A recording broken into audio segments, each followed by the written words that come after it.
Alright friends, welcome back to my channel, and I'm so happy to get such great feedback from all my subscribers.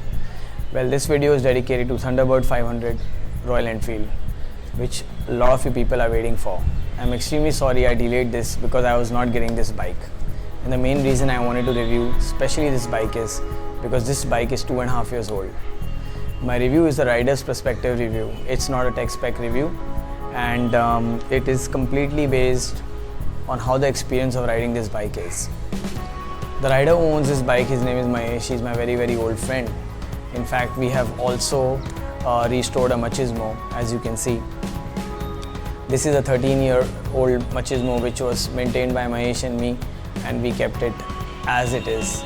And after he sold it, he decided to go for the Royal Enfield Thunderbird 500 because he finds this bike the most comfortable in the Royal Enfield breed. So why am I not reviewing the 350 Thunderbird is because I do not have the 350 Thunderbird, but I have spoken to one of my subscribers and he's planning to give me the motorcycle. So I'll be reviewing that. But that motorcycle will be 2016 model. This motorcycle is 2.5 years old, and this is the bike which came with me to Goa for the India Bike Week last year. And these are some pictures. Yep. And now you all know why I'm reviewing this bike so late. Is so that I can discuss the pros and cons about this motorcycle. And this bike is not been polished and is maintained the way it is. He never kept this bike in any shelter or in a garage. It was always kept in an open space. So friends, this is the real bike, how it looks after 2.5 years of riding this bike hard. So I'm going to talk about the pros and cons about this motorcycle, and let's proceed with the review now.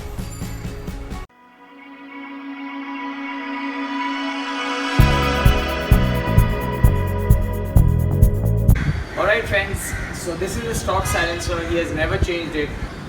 Let's hear the sound of the 500 Thunderbird Royal Enfield.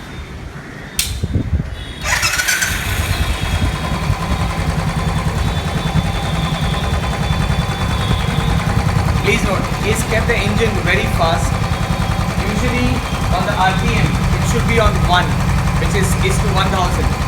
But he's kept it on 1.5. It's literally going on 2, so the engine is very fast. So I have to take it to the showroom to reduce the engine speed. But otherwise, this is how it sounds.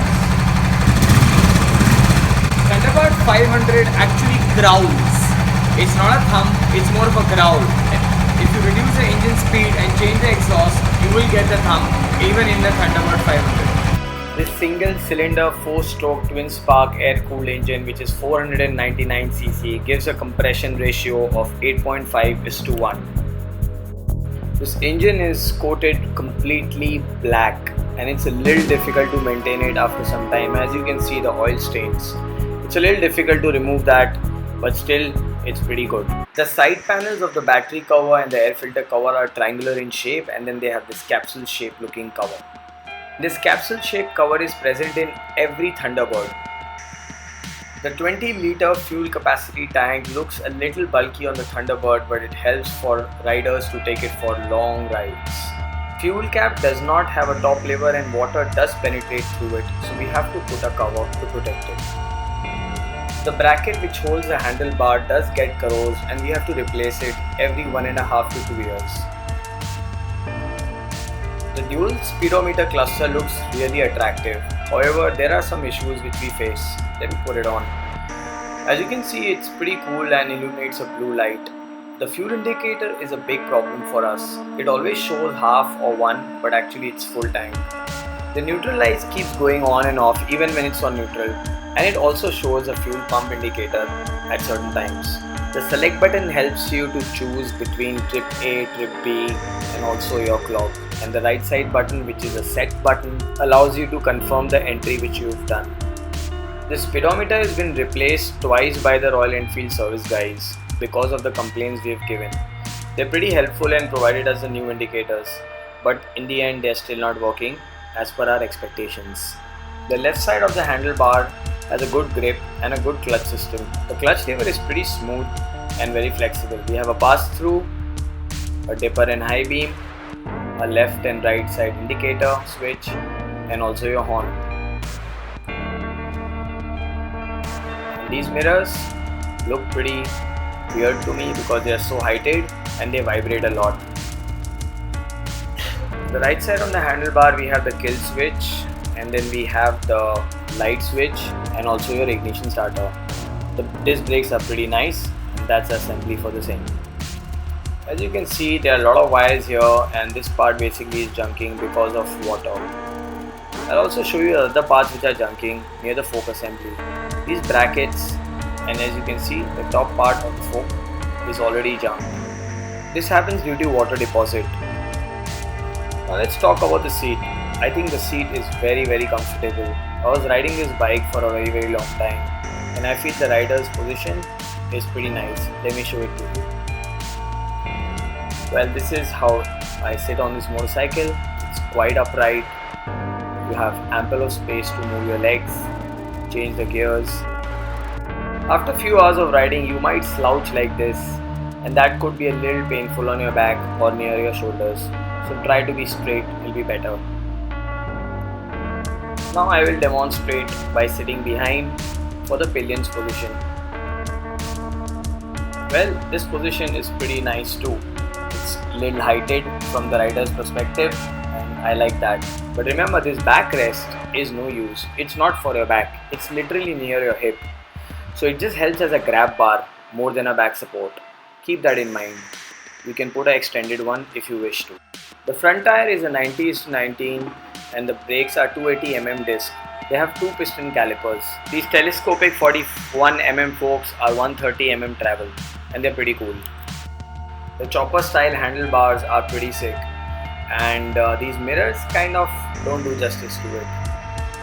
Let's talk about the headlights. Thunderbird is the only motorcycle in the Royal Enfield breed which has a projection type headlamps, which is H755 to 55 watt, and they're pretty cool. I really personally like it. In fact, a lot of people want the same on the Classic, so they're trying to customize it. Well, let me put these on. Check that out. Well, that's the light, but I can't show you the ring light very clearly because it's quite bright and sunny. But this is how it is, and this is how you can change the lights. The side indicator lights are pretty cool. They are not junking or any black marks on it, which I see on other bikes, and this bike is like 2.5 years old, so it's pretty cool. They've also introduced the hazard light feature for the first time. Some areas get junked pretty fast.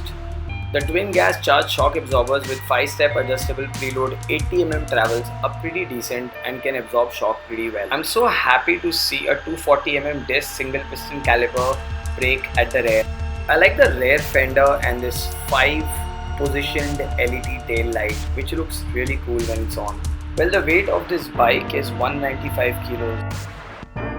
The silencer of this motorcycle is pretty long. It again exceeds the tire, but again that's in all Royal Enfields.